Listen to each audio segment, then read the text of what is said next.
A miluji západy slunce nad naší vesnicí. Jsou takový romantický. Víc dneska se měl těžký den, zítra to nebude o nic lepší.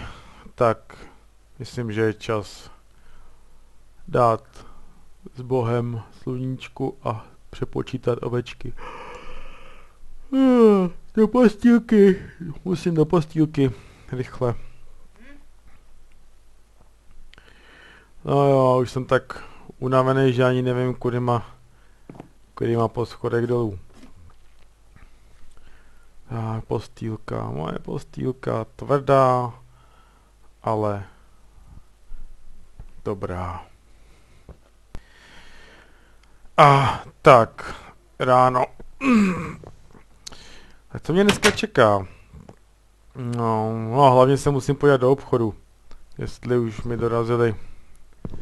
Chleba jsem si objednal. 2 dny jsem nejedl. No a nejdřív si myslím hodím trochu sprchy. Studenou sprchu po ránu. V studeném těle.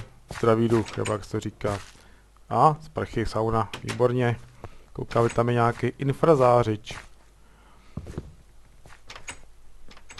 Ale proč dali to tlačítko tak vysoko?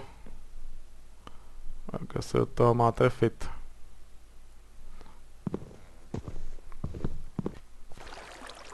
No, konečně. Tak. Jdu se osprchnout. Asi bych se měl podívat do dveří, když tam jdu. Dobrý. Tak, sprcha, vodička, super, studená, zima, brr. Už ne, už chci ven. Uf. No, nechám to téct. Tak, a jdu si oblíknout svoje krásný nový brnění, který jsem tuhle vyhandloval za spoustu smaragdů. Moje šatnička. Obrazy podle poslední módy a brnění taky podle poslední módy. A hurá! Za obchodem. Dokonce i meč jsem dostal. Meč byl gratis. Když říkali, když si koupíte celou sadu, závistiví sousedi. Koukejte, jakou má zbroj, kde na ní asi vzal. No, kde bych na ní vzal, má jsem na ní našetřil. Tak proč jdu do té studny, já nechci do studny, já chci do obchodu. Obchod je za mnou. To je super zbroj, ve zbroji se já chodí dokonce i pospátku. No, sláva, obchodník je tady. Tak. Co, došel chleba? Ukaž.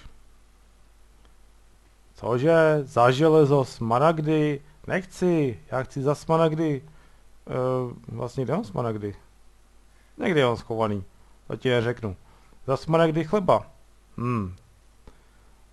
Hele, tuhle, nebaví náhodou smaragdy. Uvnitř? Nacháš moje zboží na pokoji. Maria.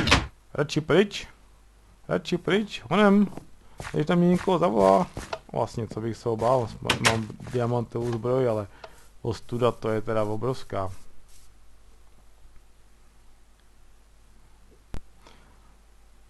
A to je všechno.